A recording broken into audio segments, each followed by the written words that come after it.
What's going on? What's going on, guys? This is your man, Real Deal Steven Steele, coming to you live this Friday night. Welcome to the weekend, ladies and gentlemen. Welcome to the weekend. It's great to have you with us tonight, and we've got a great show lined up for you. I don't know why I say we, like I've got a whole staff over here. It's literally just me on my sofa with a really janky setup. So I've got a great show lined up for you guys tonight, and it's great to have you in the house. Before we get started, if I could just ask you to smash that like button. It's the number one thing you can do to help this channel work through those tricky algorithms and reach more people. Also, if you're brand new here, I'd like to personally welcome you. You're watching Steven Steele Live. Of course, I'm Steven Steele. It's great to have you with us. And we've got an awesome community here. And I want you, yes, you, to be a part of it. So hit subscribe, hit all on that notification bell, and ascend with us to the moon, Mars, and beyond. Far beyond, ladies and gentlemen. Without any further ado, let's see who is in the chat tonight. Let's see who's active so far. We've got Mr. Lynn, good to see you. 7-1, of course. Dr. Dibbs, good to see you. Keith Havens, RW, Marie Potter, Artie Audio Freak, Zombie Doge Army, of course. Good to see you, Zombie Doge Army. Kenny Potter, yes. My nephew, what's going on? Who else? Alan Schneider, of course. Audio Freak. Yes, indeed. It's the Audio Freak, Hump Deezy. I love it. MD Hewitt. Elijah Peterson. Good to see you back in the mix, Elijah. ACAPS, or that's ACAP7. That's how I always pronounce it anyway. Louis Doge Millie. Yes, indeed. Got to have Louis Doge Millie in the mix. Me, you. Good to see you. Me, you. Tim H. Good to see you back in the mix. Shadoshi as well. Who else? Swift Lipinski. Nick as well. Will you be talking about Doge tonight? Do elephants have tusks, my friend? Yes, of course. I don't know if there's ever been an episode of Steven Steele Live where I don't talk about Doge. SDL, Christopher James, Jason L. Awesome. And I'm sure we've got some lurkers as well. And more people will filter in as we proceed. This is great. Also, if you feel compelled to super chat anywhere throughout the duration of this broadcast, it's obviously hugely appreciated for all the time and efforts I put into these programs. And also, if you're not already signed up with WEBULL, I would encourage you to do so, because I'm partnered with them now. And the link to them is pinned at the top of the chat, and you get 3 free stocks when you sign up with WEBULL. And there's no minimum that you have to have in your account to activate those stocks. You can literally put 1 penny and let it sit there in your WEBULL account and collect your 3 free stocks. And I notice more and more of you folks have been taking advantage of that. So that's free money right on the table. Yes, I'm refreshed. I had a long work day. Goodness gracious, I had a really long work week, but I'm just fresh out of the shower, ladies and gentlemen. Got a new t-shirt on. Got my denim, got my trademark denim. Feeling good, feeling groovy, guys. Feeling groovy. Got my green juice. I am ready to go.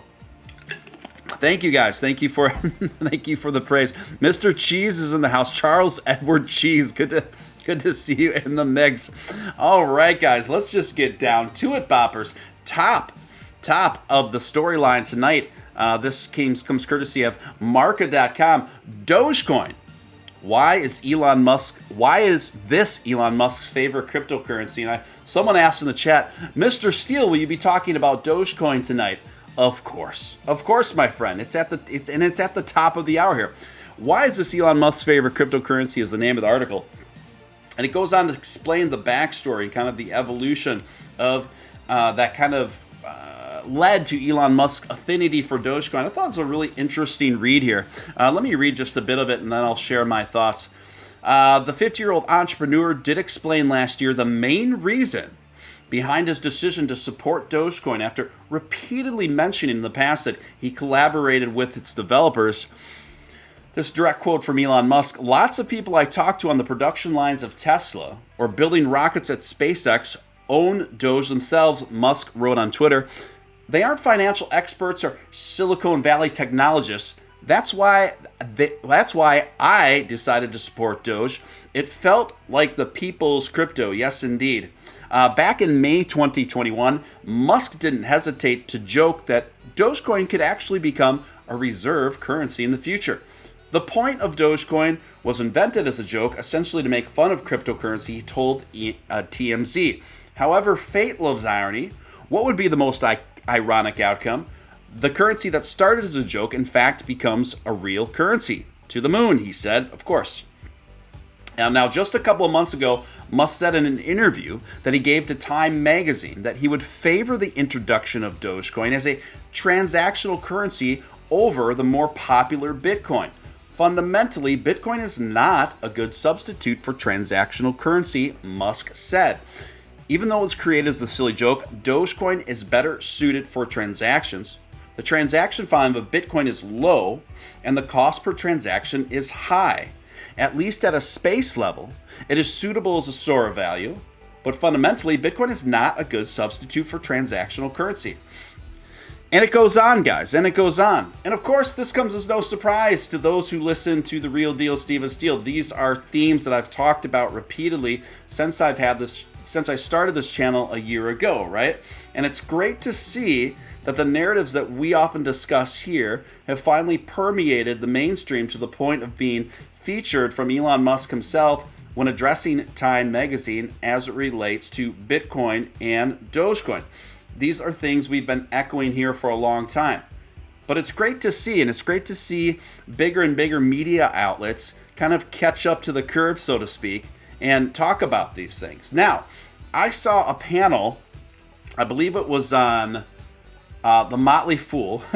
I watched a brief video of a video podcast that they have where they talk about cryptocurrency just today. And they are still miffed. They're still trying to wrap their head around the idea that why Elon Musk actually went ahead and approved Dogecoin for select purchases on Tesla's merchandise, etc. And they were still very perplexed of why Dogecoin is the only cryptocurrency accepted by Tesla at this time in favor over Bitcoin. And it was very interesting to me, and it's always very interesting to me, that people that get paid specifically to talk about cryptocurrency on outlets much bigger than mine still can't understand the basic concepts and the basic fundamentals of a top 10 cryptocurrency like Dogecoin. Dogecoin is faster in transaction speeds and cheaper in transaction fees than both Ethereum and Dogecoin.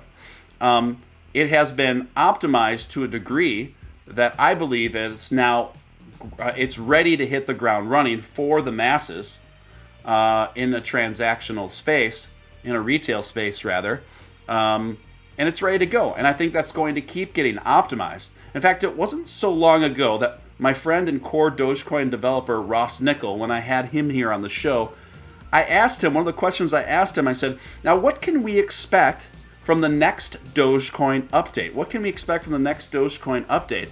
And all he would tell me, he said, it's going to be the boldest update ever. It's going to be a huge undertaking, but it's one that they are going to accomplish, ladies and gentlemen. And I believe that this next Dogecoin update, from what I am understanding, is really going to completely seal the deal, where it will be without question that Dogecoin will be painfully obvious, even to the people that are most behind the curve on this, that Dogecoin is well placed to be the most transactioned digital currency in a retail space. So it'll be really interesting to see how that shapes up, guys. It'll be really interesting to see how that shapes up. Let's see what's going on in the chat. Looking at me, you really, I don't know what some of you guys are talking about right now. I know someone's talking about pizza. I know people are talking about cheese, which I guess would make sense. Anyway, that was a cool story, and it was good to see that out there. It's good to see that out there.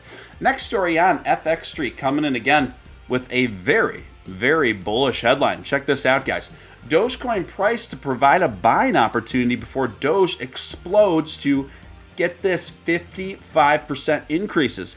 Dogecoin price is likely to retrace to the 70.5 Fibonacci retracement barrier, or at the 14 cent after recent run-up. However, this pullback will set the stage for Doge to advance 55% to a total of around 22 cents. A breakdown of the range low at 12 cents will invalidate a bullish thesis. However, Dogecoin prices witnessed a massive rally over the past week, allowing it to push above a swing high and collect liquidity. The move suggests that Doge is ready for a retracement that will allow bulls to recuperate their strength for the next upswing. Now, Dogecoin price rallied 36% in roughly 2 weeks and set up a swing high at 17 cents. This move collected the buy stops resting above the double tap pattern formed on January 19th and 20th. Going forward, Doge will likely retrace as investors continue to book profits. Now, a 10% pullback of the 70.5 Fibonacci retracement level at 14 cents seems plausible. Here, buyers can band together and form a platform before Doge lifts off. The resulting uptrend will likely slice through the weekly resistance barrier and make its way towards the next hurdle at around 20 cents. Market makers will likely extend this run up beyond 21.5 cents and collect the buy stop liquidity resting above the triple pattern. In total, this move would constitute a 55% ascension, which is likely where the next local top will form. Well, folks, I think this is definitely in the cards. I would put this at a fair probability of happening within the next week. It wouldn't surprise me at all, particularly with Super Bowl Sunday coming up, which will lead us to our next topic here of the night.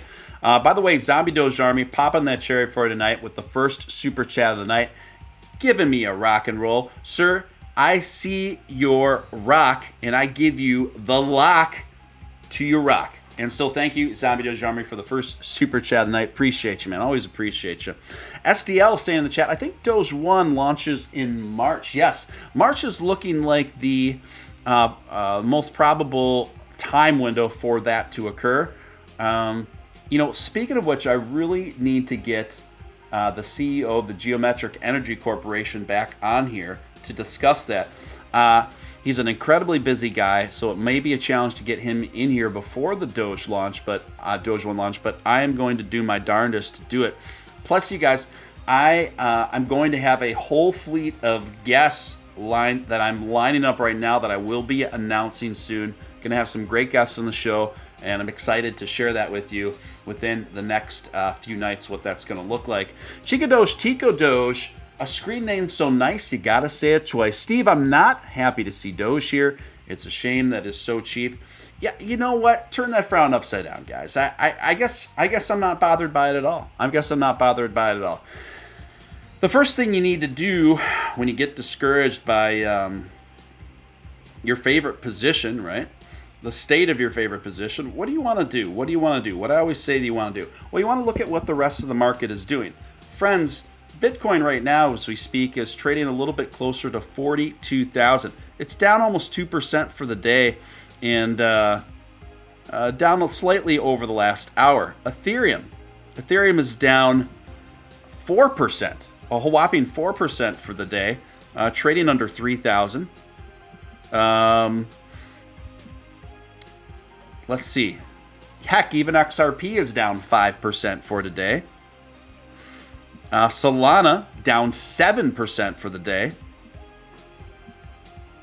Lunaterra, which is usually always one of the better performing cryptos as of late anyway, is down 2.5%. They're probably taking the softest hit. So where does that put Doge, right? So if we look at Doge, how Doge is performing today comparatively, it makes perfect sense. Doge is down 4%. Not the best, not the worst. And that's within context of the top 10. We're doing fine, friends. We're doing fine in context. And it's all about context. I would be much more concerned if Dogecoin was performing excessively poorly compared to the rest of the market, but it's not. It's riding right in conjunction with a Bitcoin dominant market, which we are in. I had to talk about this a few nights ago. I don't think it's always going to be the case. I don't think that we're always going to be in a Bitcoin dominated market. In fact, I predicted, and I'm still predicting, and I tweeted this out not so long ago, that I think within the next 24 months, there's a very high probability that Ethereum will overtake Bitcoin by market cap. I know this sounds rather insane to some, but it makes perfect sense to me, particularly considering where the future is headed regarding the metaverse and the exploding, continuing popularity and evolution of NFTs.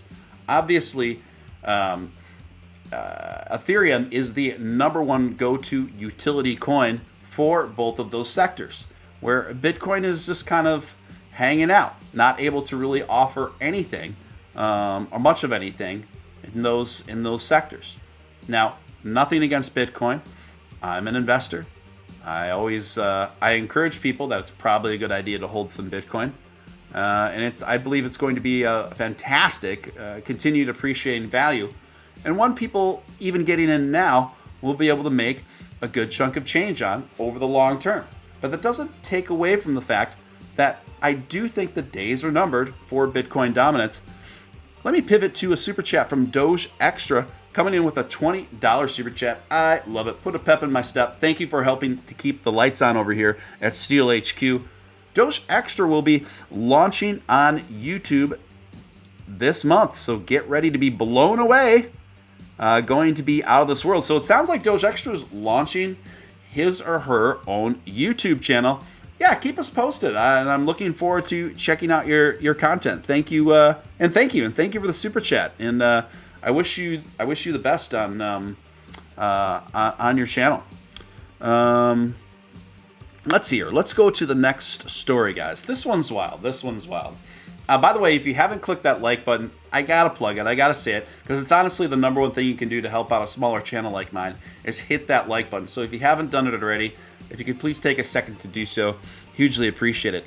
Now, this is kind of breaking news. This broke out just this evening. Netflix now announcing that it's ordered and queuing up a documentary series about the alleged cryptocurrency laundering scheme that involves a married couple named Heather Morgan and Elia Lichstein. And we've talked about Heather Morgan a bit here lately. She's a very interesting, quirky personality. If you've ever checked out her TikToks, I did kind of like a supercut of her TikToks. I personally find her quite annoying, but almost like fascinatingly annoying, right? Fascinatingly annoying. Well, anyway, unless you've been living under a rock, I'll tell you what happened. I mean, these folks laundered essentially over $4 billion worth of Bitcoin through a trading platform scandal and hacking from 2018. Now, imagine laundering and stealing all of that money from, what would that be, 19, 20, 20, over 4 years ago, and getting pretty confident, right? You might start getting confident. You might start getting a little swagger in your step, thinking you've gotten away with it. But you didn't. And all of a sudden, you're in handcuffs and you're facing huge prison sentences. Folks, this money laundering scheme is, to date, the largest one in history. This is a huge deal. And so if people are wondering, why are you talking about this kooky lady again? This is why. This is a huge, massive story. And not only is it a massive story, but their personalities are very interesting, to say the least. She moonlighted as a rapper, a very terrible rapper, might I add, called Razzlecon. And in nearly every one of her TikTok videos, she ends it by doing this thing that sounds and looks something like this. That's what she does. So, and as you recall, those of you who tuned in when I first covered this story, what did I say? I said, there's a Netflix special around the corner for this. There's no way they're not going to make this. This has all the makings of a weird, bizarre docu-series. And less than 2 days later, Netflix not only announces this, but they also announced that they've hired Chris Smith to direct the thing. If that name sounds familiar to you, he's also the guy that's responsible for Fire, the Fire documentary, The Greatest Party That Never Happened, and of course, the Tiger King series. And so I think this is it's going to be pretty interesting, to say the least. Now, the executive producer that they've consigned for this is Nick Bilton, whose credits include Fake Famous, The Inventor, The Epic Hunt for Criminal Mastermind Behind the Silk Road, etc., etc. So it'll be interesting to see, who do you think they're going to cast for these roles, guys? Who do you think they're going to cast for these roles? Let's see what's going on in the chat. Let's see. Alan says, I've heard on YouTube the likes really help the algorithms, but having comments will help a lot too. That is true. That is true. Yes. First, the Tinder Swindler. Now, I watched the Tinder Swindler the night before last, and yeah, it was pretty well done. But what was baffling to me is how these women that got swindled just kept maxing out different credit cards and kept sending them money. To me, a guy that purports himself and markets himself to be a billionaire asking a random woman that he met on Twitter for money under any circumstances, no matter how fantastical the excuse may be, it seems like that would be a red light, huge red flag out of the gate. But he apparently was a pretty good manipulator, but not good enough to sustain that lifestyle. Of course, he got arrested, and now he's out again, just acting like a supreme douche. But so I don't know. It'll be interesting to see if they'll do a sequel to that or try to do a follow-up with him about that. Now, next story we got here. We're gonna, CNN Business and ABC and Forbes were all covering this today too, about the couple that was arrested. Folks, this is the largest financial seizure by a U.S. government. So they're just going kind of into detail on that, on how just massive this is. I mean, this is not only huge news for the crypto world, this is a huge explosive news for the financial world. Unfortunately, it kind of puts, it's not the most positive spin to be put, spotlight to be put on cryptocurrency at this time. But, as they say, all press is good press. To a degree, I do think there's some truth to that. Now, we're going into Super Bowl Sunday, right? Super Bowl Sunday. What does this mean for crypto? I think it could be pretty significant. In fact, many are starting to call it the Crypto Bowl, and for good reason. There are so many huge advertising budgets at play as it relates to cryptocurrency planned for the Super Bowl. Fortune magazine reporting, "Are you ready for some crypto?" Remember that jingle? Is that even still a thing? Are you ready for some football? I don't know. Honestly, I haven't watched. I got to be honest with you, folks. I have hardly watched any professional sports in the last few years. I'm just too busy and too preoccupied doing stuff like this and other things. Nothing against pro sports. I still enjoy it when I can take it in. I just haven't had the time to go out of my way for it. I just started actually watching the Winter Olympics. I grew up as a skier and a slalom racer, actually. And so I actually got it on mute to the left of me here. I love Winter Olympics. Summer Olympics, I can take a lead. But the Winter Olympics are really fascinating to me. Now, back to the story. The Crypto Bowl. This year's Super Bowl is set to feature ads from at least four, get this you guys, 4 different cryptocurrency exchanges. And a 5th running some creative counter-programming. The new wave industry will look to further define itself before the masses on Sunday during a pinnacle event of American marketing. I mean, think about how significant, how far we've come in such a short amount of time. Think about that. I mean, to me, this is absolutely mind-blowing. We've got 5 different crypto exchanges tomorrow advertising in the biggest event of TV, of of the television year, the televised year. 5. That is insane.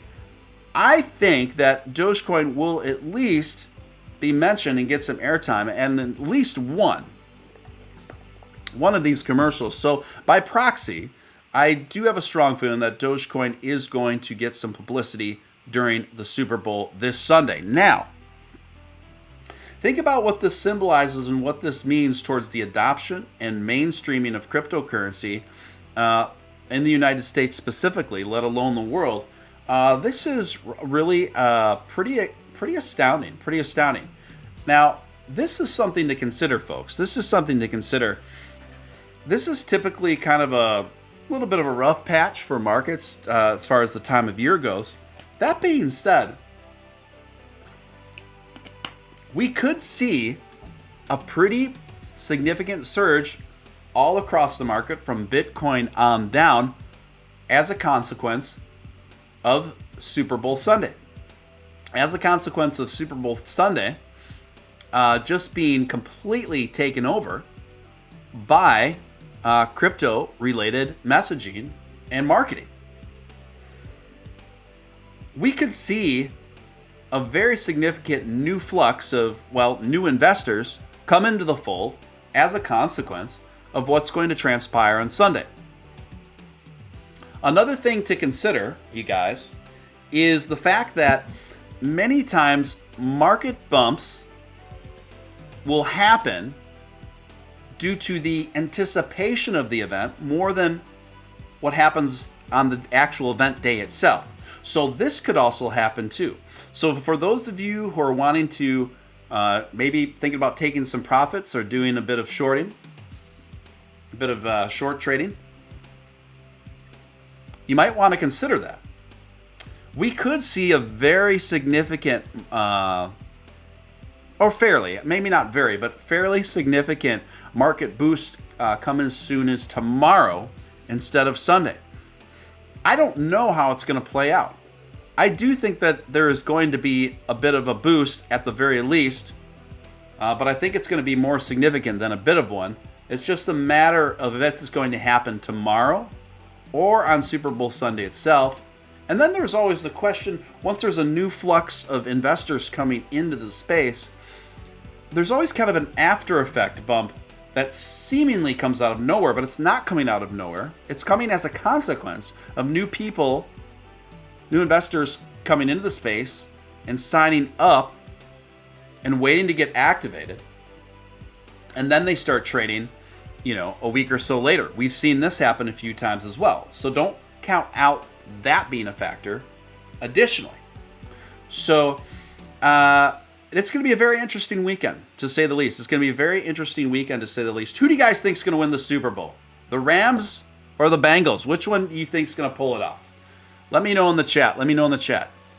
Rams or Bengals? Let's have a vote. You know what? Why don't we put a poll on this right now? Who is going to win the Super Bowl?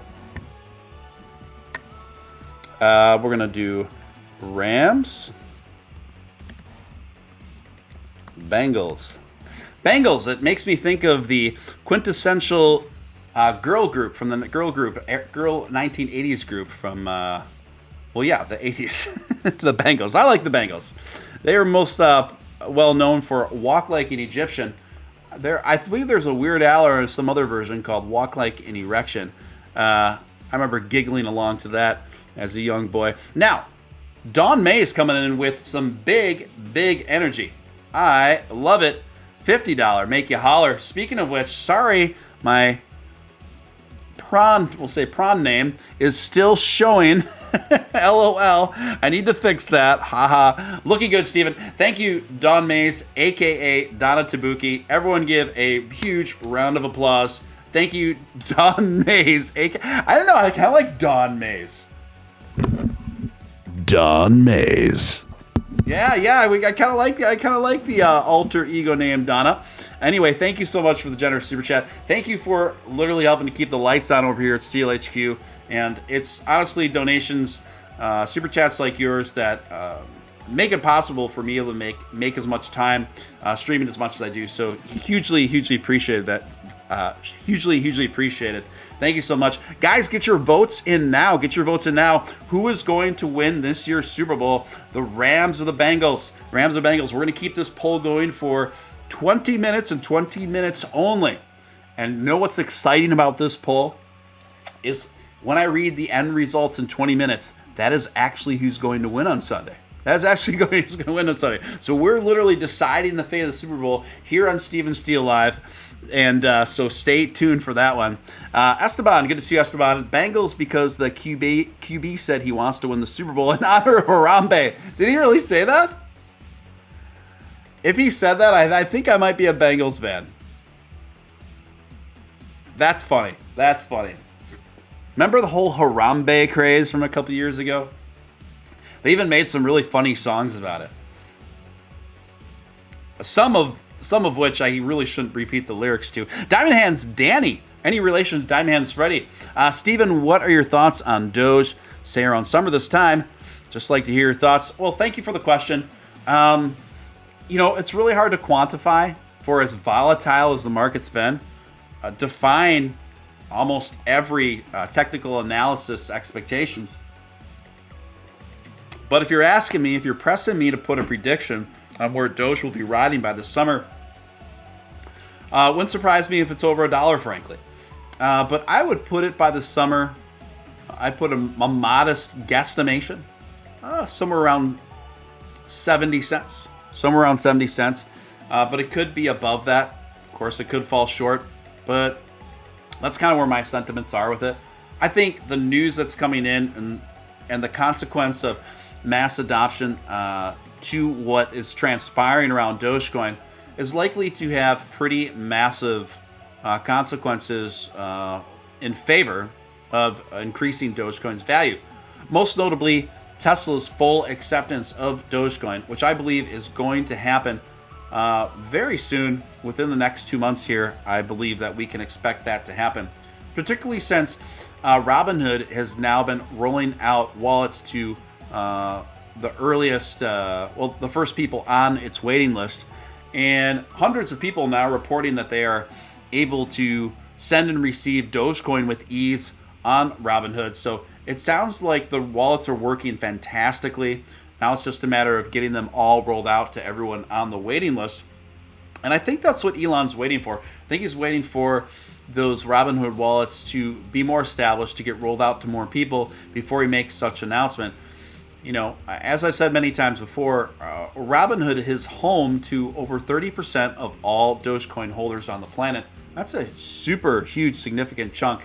And now that they will be empowered to buy and sell, send and receive Dogecoin through Robinhood, I think this is another game changer towards the adoption of Dogecoin, particularly since Dogecoin is, of course, most poised and has the espouses utilities to be a simple, sleek digital currency to thrive in the retail space. So it only makes sense there. Doge One on the Moon is postponed. Nothing happened in March. Doodle do. That could be. I'll have to follow up and see if that's true and what's going on with that. But that could be. That could be. Yes. So let's get to the next story here, guys. Let's get to the next story. Where were we?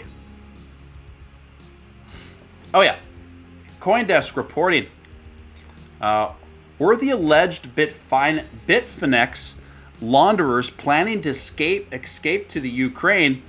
Ilya Lichtenstein, I think that's how I pronounce the last name, and Heather Morgan allegedly took a month-long trip to the Ukraine in 2019 to prepare a life for them there, contend U.S. prosecutors. Tuesday's arrest of a married couple accused of laundering proceeds from a 2016 hack. So I had it wrong. I thought it was 2018. So actually, they did this. They laundered all this money way back in 2016, and it took them this long to get busted. That's probably why they didn't move to Ukraine. They probably thought they were in the clear, and she was flexing. She was flexing quite a bit of her material possessions on on TikTok. Netflix has now ordered a docuseries to be made about the story, also known by her rap moniker, RazzleCon, who have been accused of laundering Bitcoin worth $4.5 billion. American filmmaker of Tiger King fame has been tapped to direct the project. Pretty interesting detail there. Now, I'm trying to think of one. I'm looking for one other article. This is the most fascinating piece of this story that I have to share with you guys tonight. And this comes courtesy of CoinDesk. Sorry, I'm kind of lost where I was at. Oh yeah, 4 unanswered questions about the Bitfinex hack. Even after high-profile arrests, we still don't have the full story around this heist. Now, I'm scrolling through this. Now they ask, a crucial but easily overlooked element of yesterday's charges is that they don't allege that they were responsible for the initial hack. The charges don't offer any specific theory how they came in possession of private keys controlling the coins. One possibility is that the couple purchased the Bitcoin from the initial hackers at a discount. Another is that they were merely acting as agents for the hackers, though that's less likely given the direct control of the keys. Now get this. This is wild. The most intriguing, though again, perhaps circumstantial evidence, is that Heather Morgan, appears to have been outright obsessed with social engineering, which is a type of hacking that focuses on compromising people instead of code. In one lengthy presentation given at the event series in New York City Salon, she described methods of deception and intimidation that she had used in real-world exercises to influence individuals in order to gain access to spaces and organizations. Now, this is particularly intriguing, given the nature of the original hack, which involved compromising multi-signature protections that went through security provider BitGo. So this is pretty insidious, and I think this is the most likely scenario given what I've researched about this woman. I think and personally it looks to me as if she has, dare I say, sociopathic tendencies, where she kind of gets inside the minds of people in order, with the objectives from the start, to compromise them and get very valuable information from them to advance herself. So we'll see how that shakes out, but pretty fascinating to me there. Now, let's see what's going on in the chat. Donna Tabuki Technologies coming back with her real identity. $10 super chat. Thank you so much, Donna. Back to normal. I have the extraordinary pleasure of speaking with Mario Andretti today. Very cool. Working on a book together about Eric's grandpa. That is so cool. So for those of you who know anything about professional car racing, Mario Andretti is an absolute legend, absolute Chad in that field. So that is so cool. And the Tabukis are pretty well cemented in the business of pro car racing. They have a really cool legacy there. You can learn more about it. You can follow Donna on Twitter. I forget what her Twitter is, but she shares a lot about that on there. I think it's really cool. It's really fascinating. So that's awesome, Donna. That's awesome. Keith Havens says, Mambo Italiano. Yes, indeed. Yes, indeed. Let's go to another story. Check this one out, guys. New York Post reporting Joe Rogan blasts CNN over Spotify flap. Nobody listens to them, says Joe Rogan. Joe Rogan once again took aim at what he's calling dishonest CNN and other legacy media outlets on Thursday, accusing them of taking an editorial perspective towards Spotify podcast, an attempt to silence me and censor his show. The host of the Joe Rogan Experience called out CNN reporter Brian Stelter and primetime host Don Lemon. I don't know if it's Lemon or Lemon. Lemon is more amusing because it sounds a bit pretentious and it rhymes with Don. So we're going to go with Lemon. It kind of rhymes with Don. Don Lemon personally saying, stop this editorial perspective with guys like Stelter and Don Lemon that nobody listens to. He made the remarks during Thursday's episode of his podcast, which included comedian Dave Smith. Rogan said viewers no longer trust CNN, which has struggled to keep the cable ratings race because the network is not honest. If you're in business and your business is the news and you want to get more people to pay attention, you should be honest, Rogan said. And my thoughts for CNN, my advice to them, I don't hate CNN. I used to go to them every day for news until they started effing hating on me. If you want to do better, just effing change your model. And that's the way you do it. So, yeah, interesting words and sentiments from Joe Rogan there as this saga continues to unfold. I've shared kind of my perspective on this in the past. I think, well, what's also interesting to me is I'm seeing the mainstream media very regularly be referred to as the legacy media, which is interesting because that is kind of a definitional trend that started with a very select independent content creator channels like, I think his name's Styx Hexenhammer, and a few others that really began calling the mainstream media more the legacy media or corporate media. So it's interesting to see those definitions permeate into the mainstream now. Just very interesting, very interesting. So again, it's my opinion that the main reason why there's these perpetual coordinated attacks on Joe Rogan, I think it has very little to nothing to do with his actual opinions on things, and has everything to do with his ascending popularity, which is obviously taking eyes and ears off of the legacy media and onto content creators like Joe Rogan and other various independent journalists, writers, and content creators, and even ones like this little show here. So that's kind of interesting. Now, I came across another article today about how Robinhood really hurt the little guy. Now, this is kind of the chickens are really coming home to roost as it relates to Robinhood. Because now some legal embattlements are being finally hashed out in regards to it. And that's why it's back in the news now. Back in 2021, Robinhood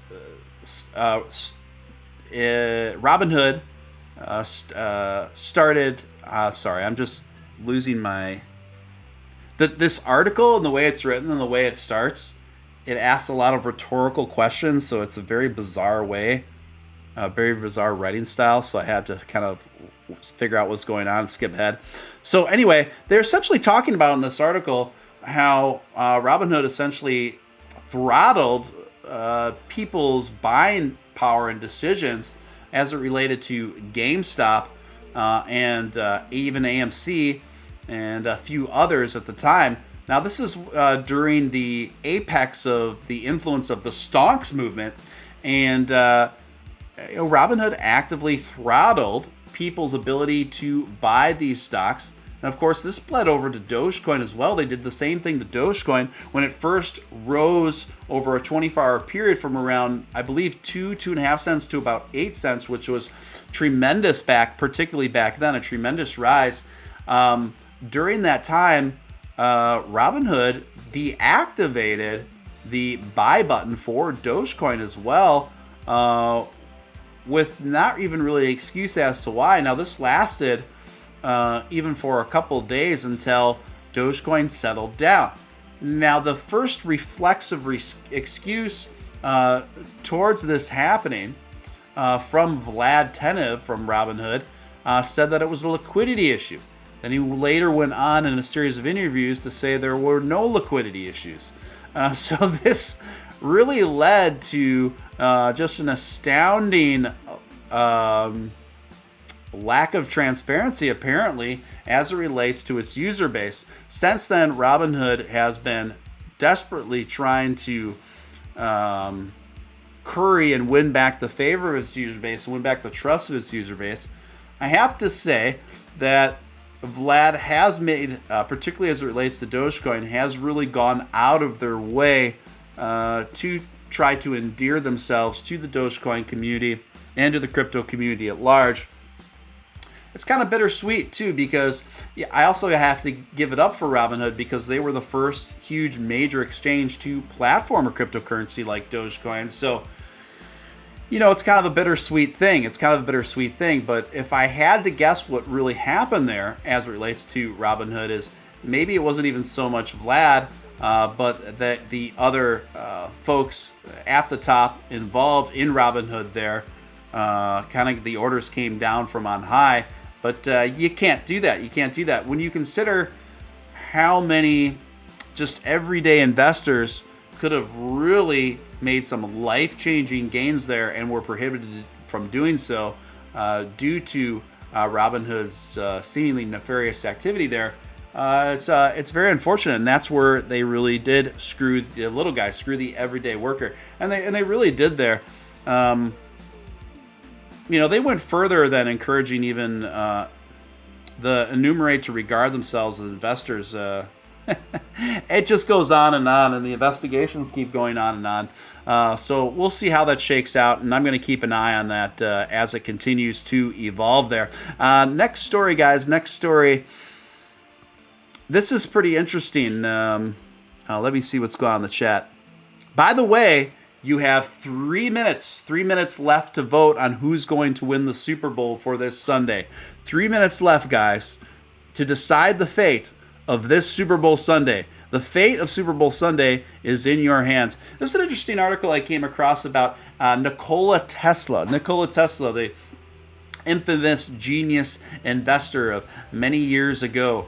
He was considered himself a futurist, and he made a lot of interesting predictions about the future. And I was kind of looking over some of his predictions that he had for the future, some of them incredibly specific, to see how many of them came true or sort of came true. It's a mix of both. He's a really, really interesting guy. I'm going to go through a few of Nikola Tesla's most notable predictions about the future, which is pretty much where we are now, is what he was talking about. And he predicted that both Buddhism and Christianity will be the religion of the human race in the 21st century. Arguably Christianity, but there is Islam is still an incredibly popular religion to this day, so I'm not sure if that one's accurate. The year 2100 will see eugenics universally established. That's pretty ambitious. No one who is not a desirable parent should be permitted to produce Oh my gosh. It's pretty wild. But I don't think that's too far off. It kind of makes me think of the movie Gattaca, if any of you have seen that. Another thing that he predicted is he was convinced that within a century, coffee, tea, and tobacco would no longer be in vogue. Alcohol, however, will still be used. It is not a stimulant, but a veritable elixir of life. You can see... Well, we've learned a lot about the effects of alcohol on the human body since then, and I wouldn't describe alcohol as a veritable elixir of life. I mean, perhaps in the moment it feels that way, but as far as the effects on us, I definitely wouldn't call it that. And certainly the popularity of coffee and tea have not waned, but have only increased. Tobacco, it definitely, he got that one. The interest in tobacco has definitely waned comparatively. And it goes on and on. And he went on to say that he predicts the elimination of war,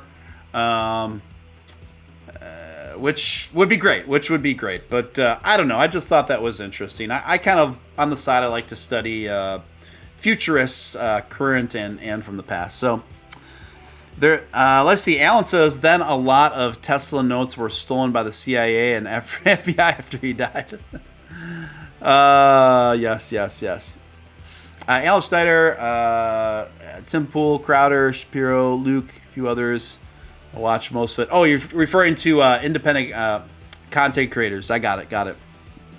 Okay, let's move on here.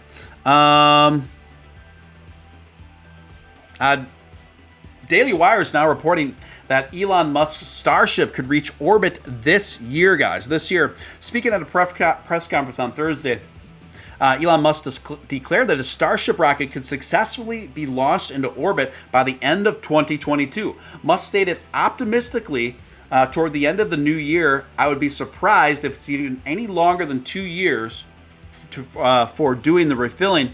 Musk said that the biggest challenge was on refilling oxygen aboard the ship rather than fuel, as it needed 3.5 times more liquid oxygen. SpaceX is attempting to gain a launch license from the FAA, which is considering giving approval to launch Starship out of Boca Chica, Texas. The agency is responsible for ensuring the launches to orbit do not pose a hazard to uninvolved people or property. Well, that's understandable. That's understandable.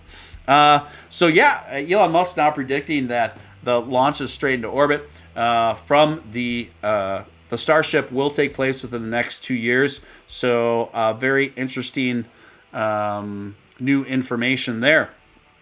Now, Protocol.com also talking about the crypto bull. This is a very interesting story as it relates to what I was talking about earlier. Crypto bull is the beginning of a blockchain advertising bonanza. FTX, Crypto.com, and a few others are advertising on the biggest media event of the year, but crypto companies eager for new customers aren't stopping at the Super Bowl. Crypto.com, Coinbase, and FTX and others have booked commercial time during the most watched media event of the year. The Rams versus the Bengals. Another player in crypto buying on the On-Point Sales Systems at a venue run by Square, whose parent company renamed itself Block to emphasize its push into Bitcoin. It's just wild what's going on here, guys. Just absolutely wild. Super Bowl ads are famously expensive, going up to $7 million for a 30-second slot this year because of their broad reach. Now, folks, do you think that these crypto exchanges are spending that kind of money? $7 million for every 30 seconds if they weren't completely and totally confident about the trajectory and the ascendancy of cryptocurrency in our societies.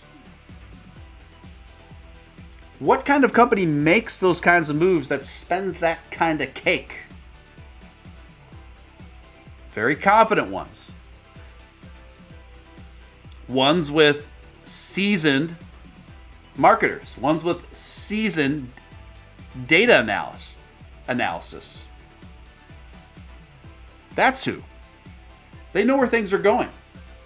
I think this is a very, very good sign. I think this is a very epic sign. I think that 2022 is still, despite a poor economy, despite these inflation rates. I could talk about the inflation problem for the next 30 minutes and then some, perhaps in the next show. But despite that, I still think that this is going to be a very exciting year for cryptocurrency. Despite that, I still think that we are more than likely going to come across some incredible bull runs here before the year is through. So I'm excited about it. Anyway, it is time to announce the winner of this year's Super Bowl. 59% of you voting for the Rams and 41% of you voting for the Bengals. The people have spoken. Almost 60% of you say the Rams are going to win. And there we have it, folks. There we have it. I don't have a big dog in that fight. I have a Doge in it, though. Well, we'll see how it shakes out, how it plays out, guys. This is kind of cool. Deseret News reporting. Gina, how do I say her last name? Carano? I think it's Carano. Yeah, Gina Carano returns to the movies with Terror on the Prairie. It looks like a pretty good movie. I think why I brought this story up at all is because the website and the news media outlet, the Daily Wire, they've really taken a strong step into creating actual full motion pictures. And from what I see, they're surprisingly really high quality, and they've recruited some really, really talented folks and some pretty big names. And they are coming out with 3 full-length motion pictures very soon. I gotta say, all the trailers look pretty darn good.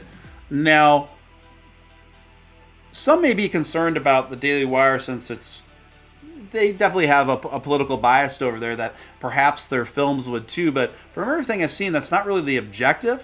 I think the objective is to try to make quality entertainment that's for everyone without any like heavy-handed, political messaging or drum beating. So, and I think there is a need for that. So, it'll be interesting to see the evolution of that. And also, this is the first time that we've seen a pretty well-funded effort with the resources to mount a tangible challenge to what's being produced out of Hollywood.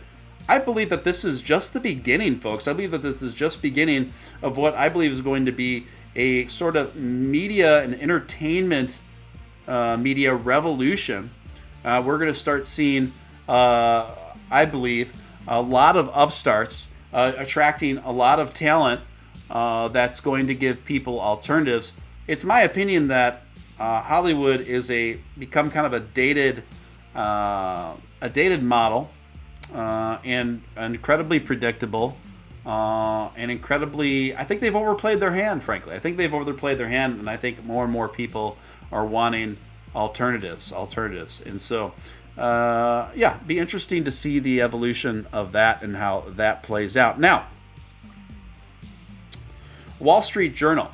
Wall Street Journal was also talking about the Super Bowl commercials and why this year could be known as the Crypto Bowl.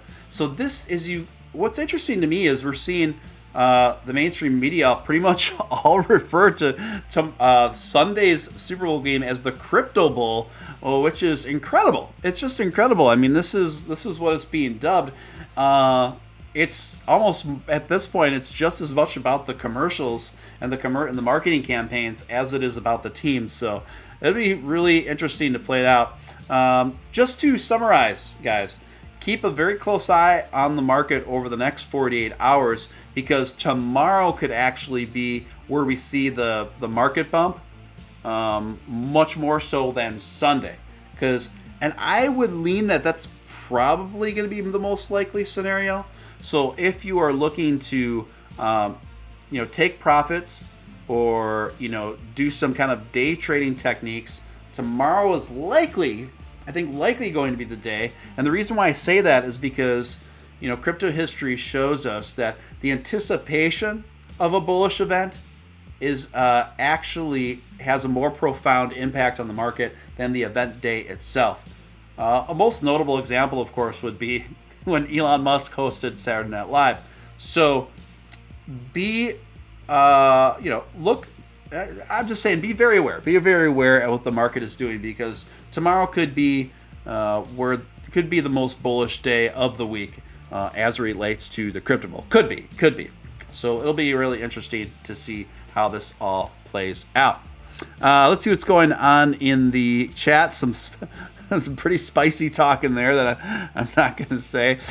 Keith says, we love you, Stephen. Love you back, Frank. Thank you so much, man. Thank you so much. Emperor Doge, also 2 days out. That Doge commercial would have been all over social media already. So, is there going to be a Dogecoin Super Bowl commercial? This is something I asked. I asked a lot about on my last broadcast, but I think that's more improbable. But what I think is very, very probable is Dogecoin being one of the top featured cryptos, not only in one of the crypto exchanges commercial, but more than likely more than one. I mean, Dogecoin is wildly popular. It's brought more people into the crypto space than any other cryptocurrency, particularly over the last 12 months.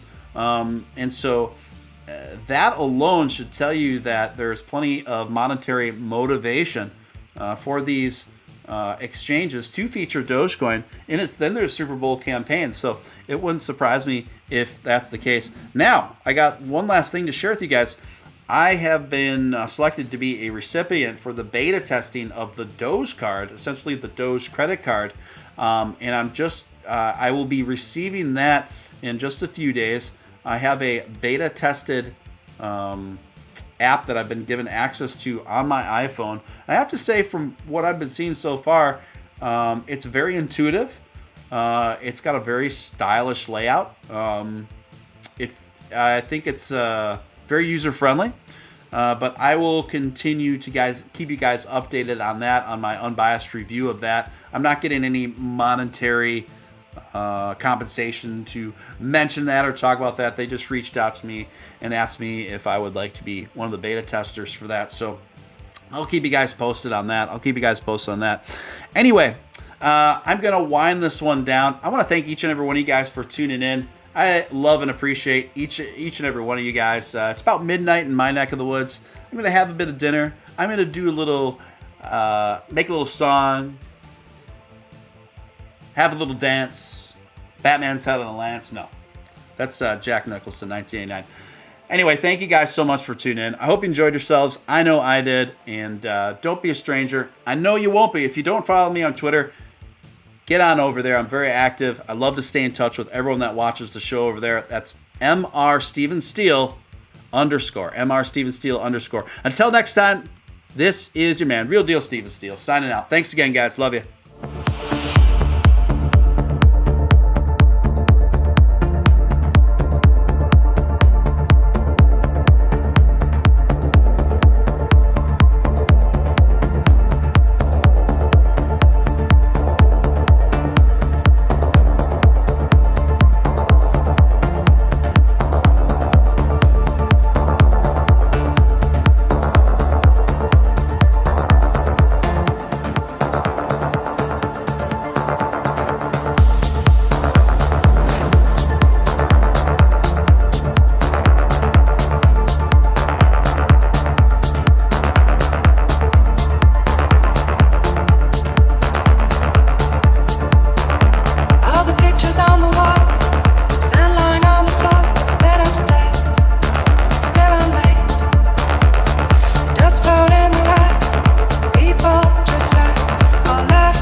Told